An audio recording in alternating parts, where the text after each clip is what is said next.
The following story has been brought to you by StoriesToInspire.org. I just read a story, amazing story, recently, about crumbs. Two sisters.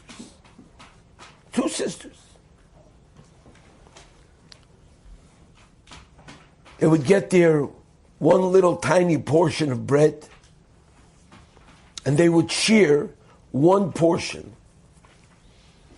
for the first during the day, and at night they shared together the second portion. And one day a good friend came over to them and said, "My sister is dying. Could I ask you a favor? Could you give me the crumbs that you saved for your supper for my sister?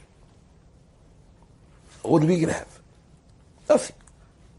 Zero." She said, "I don't know if I can do that. Let me ask my sister." She went to her sister, too schwach, weak. She told her sister that our good friend just asked me for our crumbs that we're having for supper, if we could give it away, because her sister is already checking out. They thought about it, and they said yes. And they went to the girl, they said, "We're going to give you our crumbs."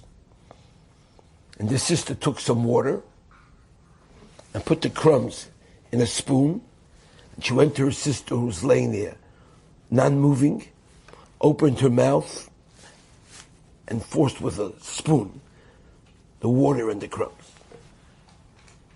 And she lived. And she lived. And recently, then the Holocaust was over. And they both went their ways. And they never met that lady. The two sisters never met that lady. And 60-something years later, they bumped into her. The lady said that every year, on that day, I make a Suda Seidah. And I tell my whole family this story that you did for us. And I want you to know, you didn't just save my sister. You saved her husband, her children, her grandchildren, her descendants. Your act was amazing. And it was. A starving person to give up their little crumbs. Very, very difficult. What kind of strength you have to have. Enjoyed this story? Come again. Bring a friend. StoriesToInspire.org